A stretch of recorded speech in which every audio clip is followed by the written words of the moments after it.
Good evening student.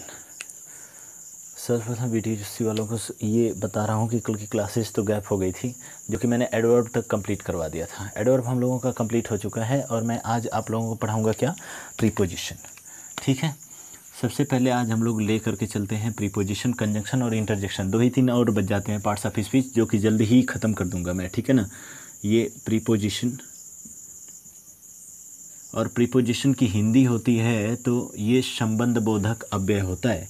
ये क्या होता है, संबंध बोधक अव्यय होता है ये। ठीक है, अब यहाँ पे मैटर ध्यान से देखिएगा। ठीक है, प्रीपोजिशन ऑलरेडी मेरा बेसिक वाला ग्रामर वहाँ पे कंटिन्यू चलेगा।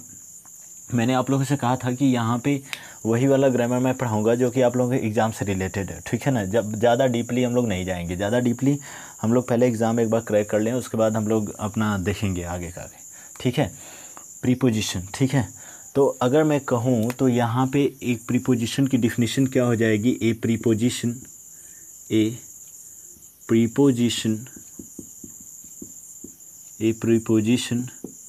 Is a word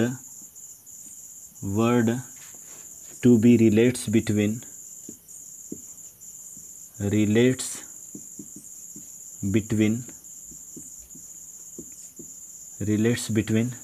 noun and pronoun.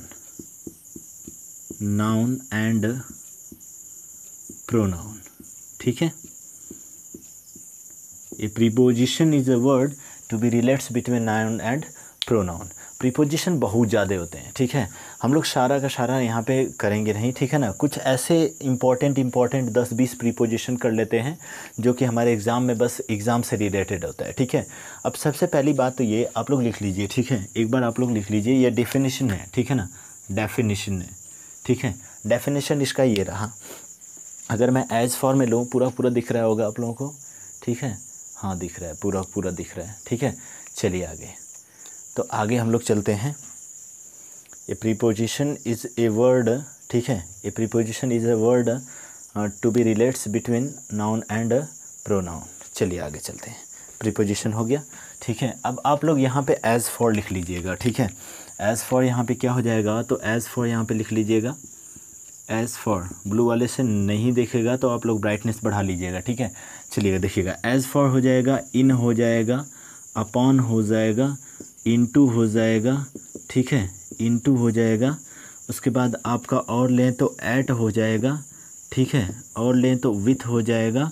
ठीक है, आगे ईटीसी कर लेते हैं। ये सारे के सारे आपके कौन से हो जाएंगे, प्रीपोजिशन। मैंने कहा था एक प्रीपोजिशन वह होता है जो नाउन और प्रोनाउन के बीच क्या बतलाता है, संबंध को बतलाता है। तो हम लोग आगे चलते हैं। ठीक है, अब प्रीपोजिशन जो हम लोग जान लेते हैं पूरा का पूरा। ठीक है ना, सम इम्पोर्टेंट प्रीपोजिशन, कुछ क्या क्या इम्पोर्टेंट है वो सारे के सारे प्रीपोजिशन। पहले हम एक एग्जांपल ले लेते हैं। ठीक है, जैसे मैं लिखूं, ठीक है, जैसे एक एग्जांपल लिखूं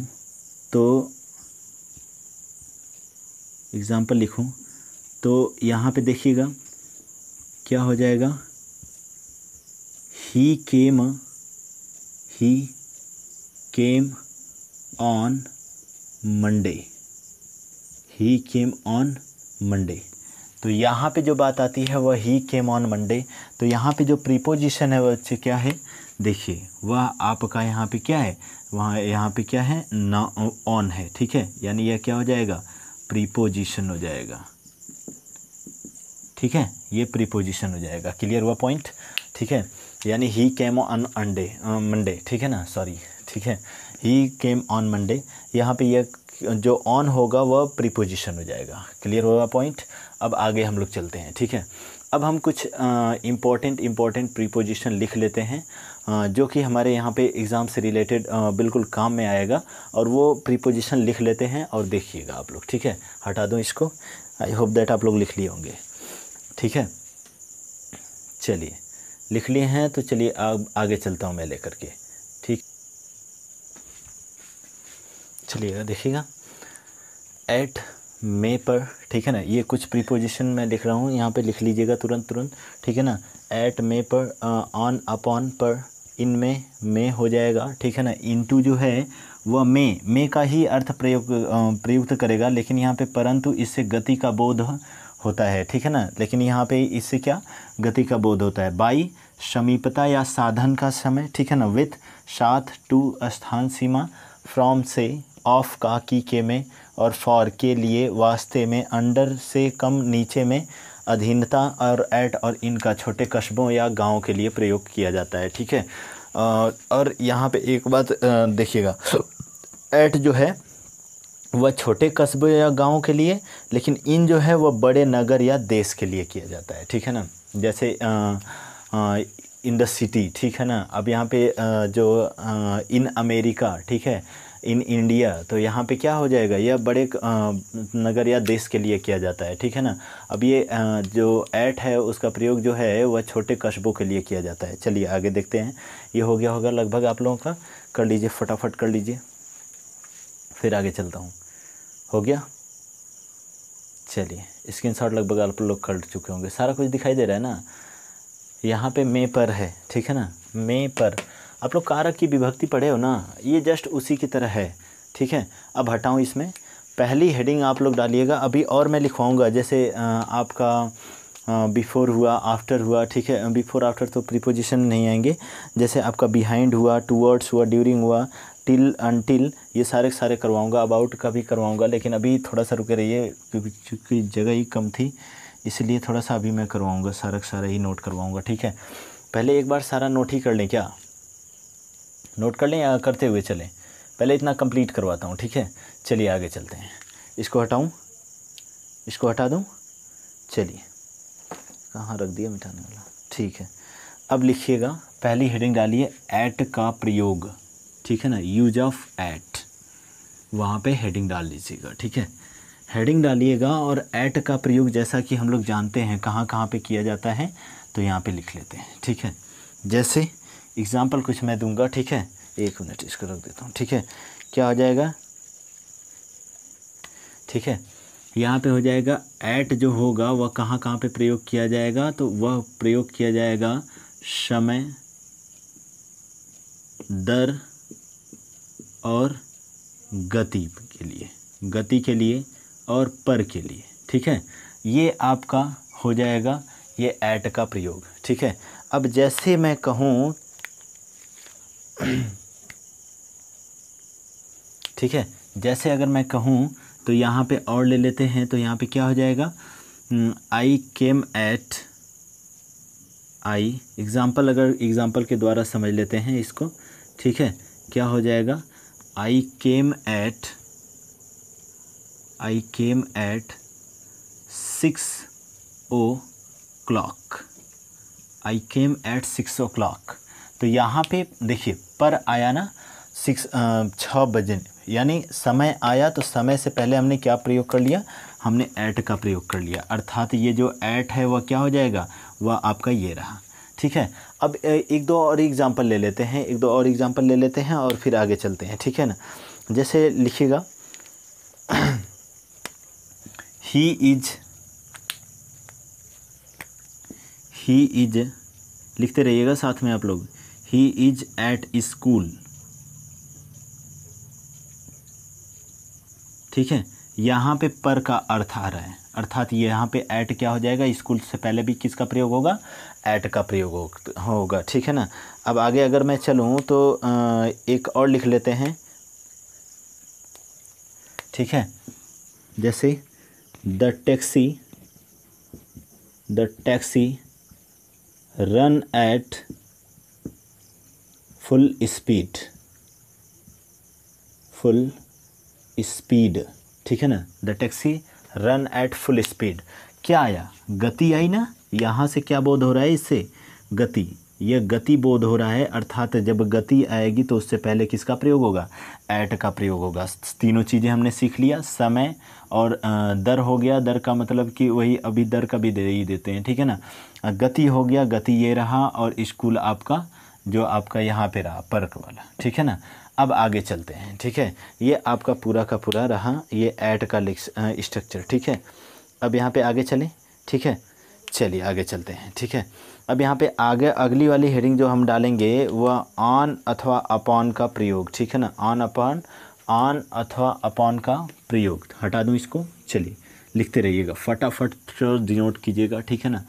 ऑन अपॉन का प्रयोग, ठीक है, ऑन और क्या, अपॉन, ऑन अपॉन क्या हो जाएगा, तो ऑन अपॉन। देखिएगा मैटर क्या होता है ना कि कुछ ये प्रीपोजिशन है, कुछ ऐसे शब्दों के, क्योंकि सबसे ज़्यादा कन्फ्यूजन यहीं पे होती है लोगों की, ठीक है। यह जो प्रयोग होगा वह आपका प्रयोग हो जाएगा में, पर में प्रयोग होता है, ठीक है ना, यानी पर के में तो नहीं, पर के भाव में प्रयोग होता है ये, ठीक है ना। अब यहाँ पे जैसे मैं कहूँ एग्ज़ाम्पल में, तो एग्ज़ाम्पल इसका देख लीजिएगा, एग्ज़ाम्पल क्या हो जाएगा, तो एग्ज़ाम्पल इसका देखिएगा, एग्ज़ाम्पल क्या हो जाएगा, तो example I came on Monday,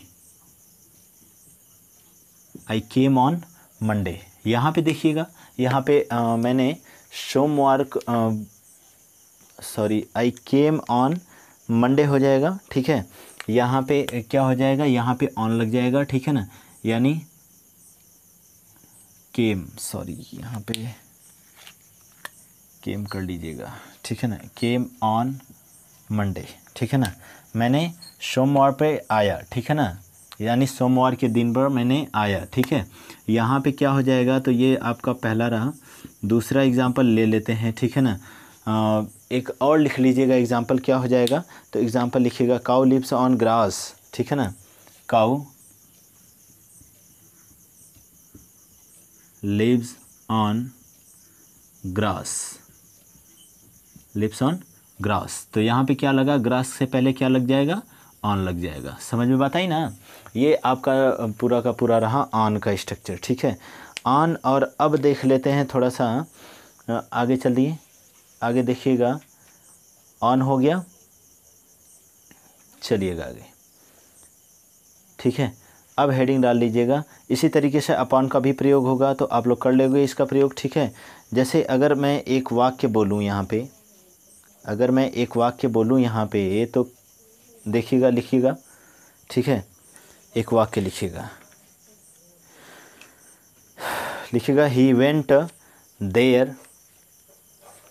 there upon food, ठीक है। ये यहाँ पे अपॉन होगा या ऑन होगा, आप लोग खुद एनालिसिस करके बताओ कि यहाँ पे अपॉन होगा या ऑन होगा। तो मैंने लिखा, ठीक है, आई केम अपॉन फूड। यहाँ पे आप लोग एनालिसिस करके बताइएगा, ठीक है ना। ये आप लोगों को SW के तौर पे मैं दे देता हूँ, ठीक है ना। इसमें आप लोग देखिएगा कि इसमें आप लोग क्या लगाओगे, ऑन लगाओगे या अपॉन लगाओगे। यहाँ पे जस्ट इंडिकेट जहाँ पे कर रहा हूँ वहाँ पे, ठीक है ना। यानी यहाँ पे क्या लगेगा, ये अपॉन ही रहेगा या ऑन रहेगा, अंडरलाइन कर देता हूँ, ठीक है। ये क्या हो जाएगा, ये अपॉन रहेगा या ऑन रहेगा, तो यहाँ पे आप लोग करके दिखाइएगा, ठीक है। चलिए आगे मैं बढ़ता हूँ। अगला जो प्रीपोजिशन है हमारा इन, ठीक है ना, कहाँ गया, हाँ अच्छा ये रहा, ठीक है। चलिए आगे चलते हैं, हटा दूँ इसको, ठीक है। देखिएगा इन का प्रयोग, यूज ऑफ इन, ठीक है, हेडिंग डालिएगा यूज ऑफ इन। तो इन का प्रयोग हम लोग चल रहे हैं, यहाँ पे क्या हो जाएगा, इन।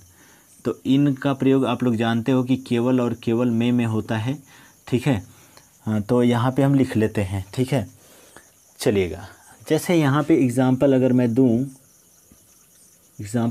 दूँ, तो आई केम इन जुलाई, आई केम इन जुलाई मंथ, सॉरी, आई केम इन जुलाई मंथ। समझ में बात आई। अगर एक और एग्ज़ाम्पल लिया जाएगा, तो यहाँ पे और ले लीजिए एग्ज़ाम्पल,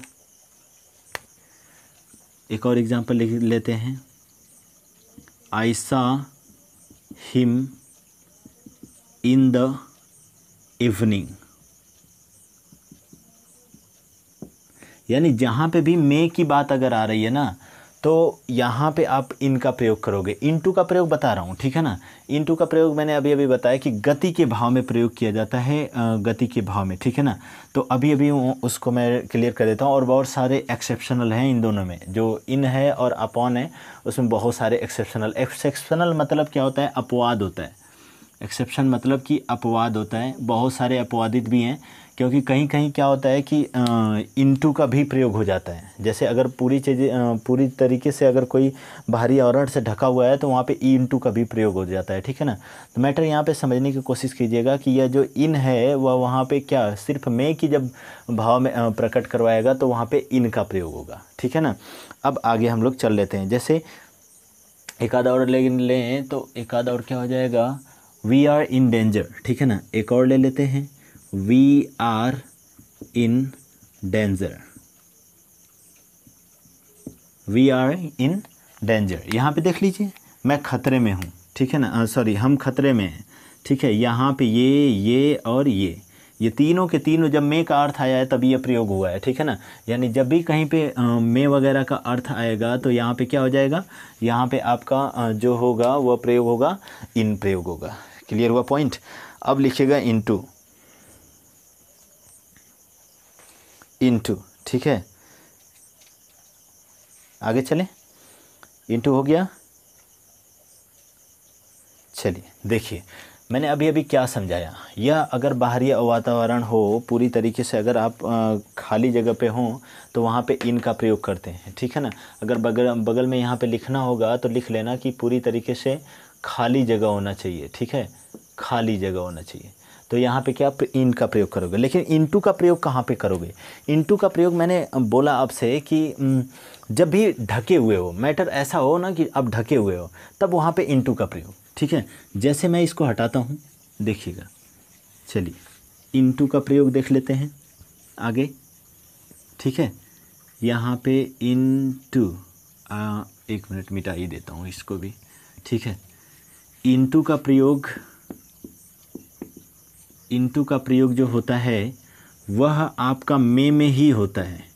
अर्थ तो इसका में ही होता है, लेकिन यह कहाँ पे प्रयोग किया जाता है, तो दो बातें इसके बारे में आप लिख लीजिएगा, ठीक है ना। दो बातें इसके बारे में लिख लीजिएगा।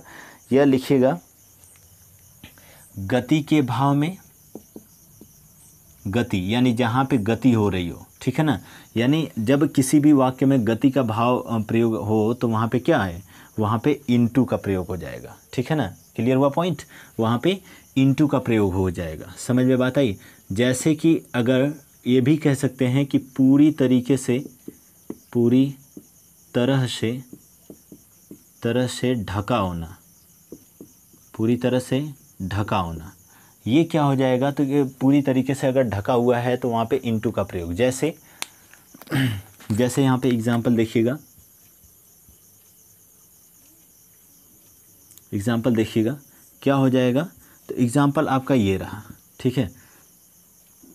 देखिए, आई वॉकड, आई वॉकड, आई बार बार हो गया, ठीक है। एक दूसरा नाम लेते हैं Rohan, Rohan walked, walked into the room, into room लिख लेते हैं, ठीक है ना। यहाँ पे क्या हो जाएगा, देखिए वह क्या कर रहा है, वॉकड, टहल रहा है ना, टहल रहा है तो गति का बोध आया, प्लस और क्या बोला जाए तो रूम है, तो रूम चारों तरफ से घिरा हुआ होगा, तो इसका मतलब कि क्या होगा, वह इनटू का प्रयोग हो जाएगा उससे पहले, ठीक है। और अगर एग्जाम्पल लें कुछ अच्छा तो यहाँ पे एग्जाम्पल कुछ और ले लेते हैं हम लोग। तो आगे देखिएगा, एग्जाम्पल लिखिएगा, ठीक है। The frog jumped, the frog jumped into the well, the frog jumped into the well, ठीक है। अर्थात यहाँ पे क्या हो जाएगा, तो यहाँ पे आपका हो जाएगा इनटू। देखिए कहाँ पे, वेल, कुएं में कूद गया, ठीक है ना, कुएं में कूद गया, इसका मतलब कि क्या हो जाएगा, इनटू। एक आधा और एग्जांपल लेकर के समझते हैं, ठीक है ना।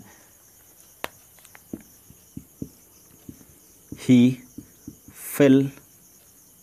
fell into the river, he fail into the river, यहाँ पे भी देख लीजिए, ठीक है।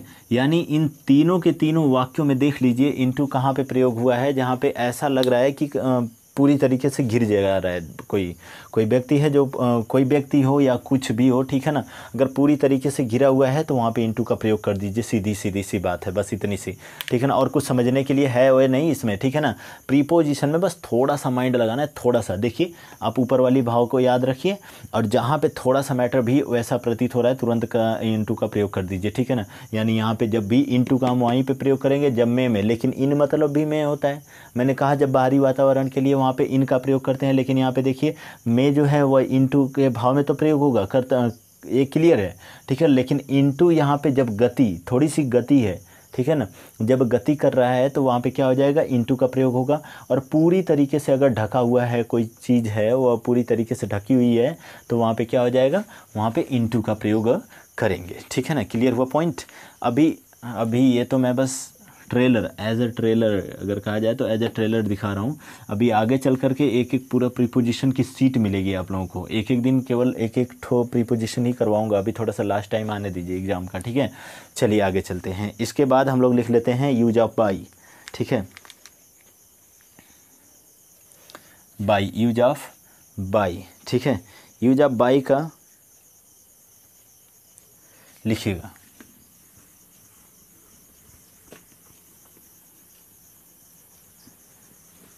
हटा दूँ इसको, बाई, बाई, ठीक है। समीपता, समीपता और क्या, साधन का प्रयोग होना। समीपता और क्या, साधन का प्रयोग जब भी पाया जाएगा किसी भी वाक्य में तो वहाँ पे क्या लग जाएगा, बाई लग जाएगा, ठीक है ना। जैसे और आगे अगर मैं चल लूँ तो यहाँ पे ही केम, एग्ज़ाम्पल लिख लीजिए, ठीक है ना, समझ में आ जाएगा बात तुरंत ही, ठीक है ना। ही केम by bus, he came by bus, ठीक है ना। यानी वह किसके द्वारा आया, वह बस के द्वारा। अच्छा हाँ, एक चीज़ और अगर इसमें हम लोग करें तो यहाँ पे समय भी आ जाएगा, क्या, समय भी आ जाएगा, ठीक है ना।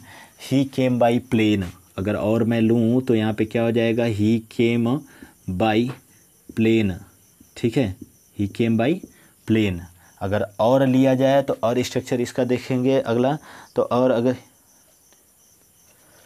लिख लेते हैं, he was sitting by the fire, he was sitting by the fire, ठीक है ना। जब भी यानी सिटिंग बाय द फायर, ठीक है ना, यानी यहाँ पे जब भी नियरनेस का यानी समीपता का बोध पाया जाता है तो वहाँ पे क्या हो जाएगा, वहाँ पे भी बाई का प्रयोग करोगे, ठीक है ना। क्लियर हो गया, ठीक है।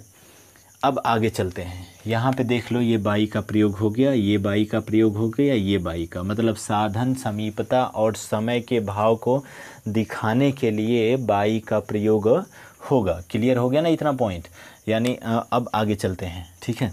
ये रहा बाई का स्ट्रक्चर। अब हम लोग लिख लेते हैं अगला क्या, विथ का, use of with, use of with. तो विथ का जो प्रयोग है, ठीक है, विथ का जो प्रयोग है के साथ के लिए बोध पाया जाता है, ठीक है ना। एक मिनट थोड़ा सा देख लेते हैं क्या है भाई, ज़्यादा वो नहीं ना हो रहा है, ओ भाई वीडियो तो ज़्यादा लंबी हो रही है। चलिए कोई बात नहीं है, ठीक है, हम लोग चल लेते हैं आगे ही, ठीक है। यूज ऑफ विथ, विथ का मतलब के साथ, के साथ, ठीक है ना। जैसे अगर इसका मैं एग्ज़ाम्पल दूं तो यह क्या हो जाएगा, he came with me, he came with me. देखिए मैंने क्या लिखा कि ही केम विथ मी, वह मेरे साथ आया, ठीक है ना, वह मेरे साथ आया। अब आगे चलते हैं, ठीक है। एक मिनट चलिए आगे चलते हैं। अगर मैं यहाँ पे और लूँ तो यहाँ पे और लेता हूँ तो यहाँ पे क्या हो जाएगा, he went with him, he went with him, ठीक है, ही वेंट विथ हिम हो गया। और अगर और लें तो यहाँ पे क्या हो जाएगा, रोहन एग्जाम्पल देखिएगा, साथ मतलब कि क्या, वह उसके साथ आया गया, ठीक है ना, वह उसके साथ गया, इसकी हिंदी यही हो जाएगी। अर्थात यहाँ पे भी विथ, यहाँ पे भी विथ, के साथ आया ना, तो के साथ आया तो विथ का प्रयोग, ठीक है ना। Rohan came with his brother, Rohan came with his brother, यहाँ पे आपका भी विथ रहा। नोट कर रहे हो ना आप लोग, नोट करते रहिएगा, साथ साथ ही आप लोग अगर चलोगे ना तो हाँ साफ तो दिख रहा है, ठीक है, क्लियर है बच्चे। चलते हैं आगे, ठीक है। और आप लोग देखिए नोट्स और कॉपी, मतलब आप लोग नोट्स या तो बना लो इसका, ठीक है, क्योंकि ये यही नहीं, 4th सेमेस्टर सुपर टेट में आप लोगों के साथ रहेगा। टेट में तो शायद क्या, टेट में ऑप्शनली रहता है, ठीक है, क्या क्या आप इंग्लिश या संस्कृत में से कोई एक ले सकते हो, तो वहाँ पे तो काम बना लोगे, लेकिन सुपर टेट में तो कोई ऑप्शन नहीं रहेगा, ठीक है। सुपर टेट में तो मजबूरी बन जाएगी इंग्लिश को करना, ठीक है, तो वहाँ के लिए एकदम बेस्ट है ये। इसके अलावा प्रीपोजिशन जितना पढ़ा रहा हूँ ना, इसके अलावा प्रीपोजिशन और इससे एक्स्ट्रा आ नहीं सकता, क्लियर है, ठीक है ना। अभी आप लोग खुद यहाँ से जाइएगा, बस मेरे ऊपर ट्रस्ट दिखाइए, ठीक है, और ट्रस्ट करके आप लोग एग्ज़ाम में जाइएगा, फिर देखिएगा, ठीक है ना। इंग्लिश का दावा बोलता हूँ, दावा, ठीक है ना, बात एकदम कान खोल कर सुन लो। इंग्लिश का मैं दावा बोल रहा हूँ कि जितना बस पढ़ा रहा हूँ बस वही जा करके बस उतना ही देख करके जाना। इसके बाद ग्रामेटिकल में तो ये जितना ग्रामर पढ़ा रहा हूँ ना, उसमें इधर उधर बिल्कुल नहीं होगा, ठीक है ना, वह वही टच कर देगा जो कि यहाँ पे मैं प्रीपोजिशन पढ़ाया हूँ। इसमें से अगर नहीं आ गया तो कहना आप लोग आ करके कि सर आप बताए थे, ठीक है, वो आया नहीं, ठीक है, ऐसा होगा ही नहीं, ठीक है, क्योंकि ऑलरेडी बहुत दिन से मैटर इंग्लिश में इंग्लिश को टीच कर रहा हूँ। ऐसा एक्सपीरियंस है कि ये इतना ही आपका, इतने ही लेवल तक आएगा, इससे अधिक उठा नहीं सकता, ठीक है ना। चलिए आगे चलते हैं। विथ का प्रयोग हो गया। अब हम लोग पढ़ लेते हैं टू का प्रयोग। चलो देखो, टू का स्ट्रक्चर कुछ अलग हो जाता है, ठीक है। टू का स्ट्रक्चर इसलिए अलग हो जाता है कि टू जो है ना, एक बात समझ लेना, टू जो है ना, टू का प्रयोग जब कोई भी अपना स्थान छोड़ करके जाता है तो वहाँ पे टू का प्रयोग किया जाता है, ठीक है। जब भी कोई व्यक्ति होगा या कोई भी हो अपना स्थान, जब जैसे मैं यहाँ पे क्या हूँ, यहाँ पे आपको पढ़ा रहा हूँ, अब पढ़ाने के बाद अगर मैं यहाँ से क्लास छोड़ करके मैं जाता हूँ कहीं पे, तो वहाँ पे क्या हो जाएगा, वहाँ पे टू का प्रयोग होगा, ठीक है। जैसे I am going to market, मतलब कोई बंदा था वह जगह को छोड़ करके गया, ठीक है ना। अब जब जगह को छोड़ करके गया तो वहाँ पे क्या प्रयोग होगा, वहाँ पे टू का प्रयोग होगा, ठीक है ना। चलिए आगे चलते हैं, तो टू का यहाँ पे स्ट्रक्चर लिख लेते हैं, ठीक है ना। टू यहाँ पे सीमा की ओर, सीमा वही स्थान या स्थान की ओर, और अब देखिएगा गमन करना, या यहाँ पे और लिख सकते हो अपना स्थान छोड़ करके जाना, अपना स्थान, पता नहीं दिखाई दे रहा है कि नहीं, स्थान, एक मिनट चेक करता हूँ, स्थान छोड़ करके जाना, ठीक है। क्लास की बात तो कुछ हो रहा होती है क्योंकि वहाँ पे सामने बच्चे बैठे रहते हैं, लेकिन यहाँ पे तो पता ही नहीं चलता है क्या हो रहा है, ठीक है। हाँ चलिए दिख रहा है, ठीक है। चलिए आगे चलते हैं। मैटर यहाँ रहा कि अब यहाँ पे ये टू का स्ट्रक्चर, ठीक है। यहाँ पे मैं एग्जांपल को इसको हटाता हूँ, यहाँ पे टू को लाता हूँ, ठीक है। जैसे अगर मैं टू को कहूँ ना, तो यह एक जो टू होता है ना, इसको बच्चे बहुत ध्यान से समझना, ये टू एक प्रीपोजिशन ही नहीं होता है, यह टू एक इन्फिनिटिव भी होता है, ठीक है ना, इन्फिनिटिव भी होता है। अब यहाँ पे एक बात समझिएगा, बड़ी ध्यान से चीज़ों को समझिएगा, ठीक है। यहाँ पे देखिएगा, अगर मैं यहाँ पे लिखूँ कि I am going to market, आज तक शायद ये बातें आप लोगों को पता नहीं रही होगी, ठीक है ना, लेकिन आज पता चलेगी इसका मैटर, ठीक है ना। I am going to market, simple सा एक वाक्य मैंने लिया। अब बात ध्यान से सुनिएगा, जब मैं पैसिव वॉइस पढ़ाऊँगा मैं आप लोगों से यहाँ पे, अच्छा एक बात आप लोग अपने माइंड में सोचिएगा कि यहाँ पे ऑब्जेक्ट है कि नहीं, तो आप लोगों का सिंपल सा जवाब आएगा है। कौन सा ऑब्जेक्ट है, तो यहाँ पे ये वाला ऑब्जेक्ट है। और वह कौन सा ऑब्जेक्ट है, डायरेक्ट ऑब्जेक्ट है या इनडायरेक्ट ऑब्जेक्ट। जो भी होते हैं 2 टाइप्स के होते हैं ऑब्जेक्ट, मैंने बताया था ऑलरेडी, ठीक है ना। तो जो ऑब्जेक्ट होता है वो 2 टाइप्स के होते हैं। तो ये कौन सा ऑब्जेक्ट है, तो आप लोग अब तक सीख चुके होंगे कि कौन सा ऑब्जेक्ट है ये। तो ये जो है वह आपका कौन सा ऑब्जेक्ट है, तो वह आपका डायरेक्ट ऑब्जेक्ट है, ठीक है ना। अब ये डायरेक्ट ऑब्जेक्ट क्लियर हो गया। तो ऑब्जेक्ट तो है यहाँ पे, लेकिन अगर आपसे कोई कहे कि इसका चेंज करो, to change the passive voice, ठीक है ना, इसको आप पैसिव में चेंज करो, पैसिव वॉइस में चेंज करो, तो एक बात ध्यान रखिएगा, जैसे ये मार्केट से पहले टू अथवा गो के बाद ये टू लग गया, तो एक बात ध्यान से समझिएगा कि यह जो टू लगा हुआ है वह इस मार्केट को ऑब्जेक्ट नहीं रहने देगा, जिस कारण इसका इस वाक्य का पैसिव वॉइस नहीं बन सकता है। क्लियर हुआ। आप लोग अगर वहाँ पे आप लोग इसको चेक भी कर सकते हो, नेट पे जाओ, लिख दो ना वहाँ पे I am going to market change into passive voice, ठीक है। गूगल पे डायरेक्ट गूगल करना, वहाँ पे खुद आपको जवाब आ जाएगा वी कांट बी चेंज, ठीक है। तो यहाँ पे तुरंत ही गूगल जवाब देता है, ठीक है। अगर या अथवा बोलने का भी सिस्टम है, उसमें बोल करके भी चेक कर सकते हो। तो इसका पैसिव वॉइस कभी भी नहीं बनाया जा सकता, ठीक है। और दूसरी बात ये रही कि अब इसमें टू यह है क्या, ठीक है। तो टू का स्ट्रक्चर थोड़ा सा समझ लीजिएगा, है तो प्रीपोजिशन ही, ठीक है ना, लेकिन चूंकि ये मार्केट और गो के बीच में लगा है, वर्ब और मार्केट के बीच में ये टू लगा है, अर्थात ये क्या हो जाएगा, इन्फिनिटिव हो जाएगा, इन्फिनिटिव हो जाएगा, ठीक है ना। और इसको क्या कह सकते हैं, और प्रीपोजिशन कह सकते हैं, ठीक है ना। समझ में बात आई ना। यानी जहाँ पे जिसके पीछे आपका टू इन्फिनिटिव, अगर प्रीपोजिशन लगा रहता तब तो बन जाता भाई इसका पैसिव वॉइस, ठीक है ना। लेकिन यहाँ पे इन्फिनिटिव लगा हुआ है, इसलिए यह इन्फिनिटिव का कार्य यहाँ पे कर रहा है। और जब यह इन्फिनिटिव का कार्य करेगा तो इसका पैसिव वॉइस नहीं चेंज होगा। We can't change into passive voice, ठीक है ना, क्योंकि हम लोग इसको पैसिव वॉइस में चेंज नहीं कर सकते हैं, ठीक है। क्योंकि मैंने एक स्ट्रक्चर आप लोगों को बता दिया कि क्यों नहीं चेंज होगा। अगर मैं और लिखूं एक एग्जांपल, तो Ram is going, Ram is writing a letter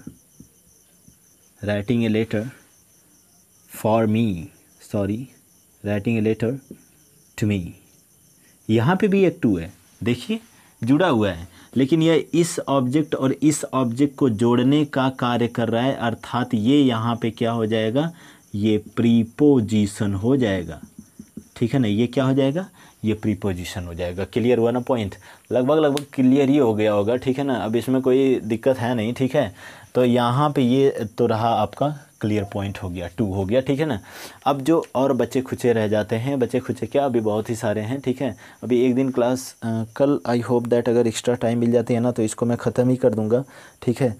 और पार्ट्स ऑफ स्पीच बस आप लोग जानते हैं कि महज 1-2 क्लास की और बातें हैं, बस 1-2 क्लास में इनको मैं ओवर ही कर दूँगा, ठीक है। तो मैं इसको यहीं पे रोकता हूँ, ठीक है। फिर उसके बाद वाक़या अगले नेक्स्ट क्लास में देखेंगे, ठीक है। So just hold on your class now, ठीक है। सो आप लोगों का मेरी तरफ से तो आप लोगों की बहुत ज़्यादा मैं कोशिश कर रहा हूँ। बाकी आप लोगों से यही एक रिक्वेस्ट है कि मेरे वीडियो को लाइक शेयर एंड सब्सक्राइब करते रहिएगा, और इसको अपने दोस्तों के पास भी पहुंचाइए, ताकि वो लोग देखें, वो लोग कुछ इससे सीखें, और कैसे इंग्लिश है, इंग्लिश का स्ट्रक्चर कैसे होता है ये देखिए, ठीक है ना। अभी मुझे पार्ट्स ऑफ सेंटेंस पे आने दीजिए, फिर मैं आप लोगों को खेल दिखाऊंगा कि इंग्लिश एक्चुअल में क्या होती है। वहाँ से नहीं आप लोगों को समझ में आ गया ना कि इंग्लिश क्या है, एक्चुअल में इंग्लिश क्या है। अगर मैं प्रीपोजिशन यहाँ पे पढ़ाने लगूँ ना तो आप लोग इतनी बातें समझ लीजिएगा कि लगभग आप लोगों का 1 से 1.5 महीना लग जाएगा, ठीक है ना, प्रीपोजिशन ख़त्म करने में, पास आउट करने में प्रीपोजिशन 1 से 1.5 महीना लग जाएगा। और क्योंकि आप लोग जानते हो ना कि इसको इतनी आसान बात नहीं है इसको ख़त्म करना, ठीक है। और एलू गैलू प्रीपोजिशन है नहीं, एक ही पार्ट्स ऑफ स्पीच में ऐसा चैप्टर है जिसको हम लोग ख़त्म करने में, हम लोग तो ओरल पढ़ करके ख़त्म कर देते हैं, यहाँ पे भी मैं 1-2 क्लास में ख़त्म कर दूँगा। लेकिन बात यह है कि पूरे के पूरे जो प्रीपोजिशन अगर मैं कहूँ ना तो लगभग 40 या 50 के करीब होते हैं, ठीक है ना। 40 या 50 के करीब प्रीपोजिशन होते हैं जिनको यूज अगर हम लोग करने लगें तो 1 से 1.5 महीने तक लग जाएगा पढ़ने में, ठीक है। सो अपनी क्लास को मैं यहीं पे रोकता हूँ। Good night student.